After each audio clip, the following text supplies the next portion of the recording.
Ես միշտ ասում եմ անձնական խոսակցությունները, մասնավոր զրույցներում էլ եմ ասում, գրառումներում էլ եմ բանանում, մեր ընդդիմության ամենամեծ խնդիրներից մեկը այն է, որ իրավիճակի ամբողջ լրջության ընկալում, որպես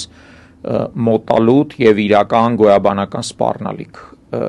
չկա այդ ընկալումը ցավոք։ Ինչքան էլ մարդիկ ասում են, որ չէ, մենք հասկանում ենք եւ այլն, բայց իրանց կյանքում այն փոփոխությունները, որոնք պետքա լինեին այդ հասկանալուց, չկան այդ փոփոխությունները։ Ըստ էության Նիկոլ Փաշինյանը Հայաստանի դեմ վարվող պատերազմի այդ Հայաստանի դեմ պատերազմ վարողների կողմից է, հա, ու այդ պատերազմի ընկալում չկա։ Իդեպ իրանք էլ են հատուկ ամեն ինչ անում, որ պատերազմի ընկալում չլինի։ Այդ համերգները, այդ սալուտները, այդ սրտիկները, այդ չգիտեմ ինչերը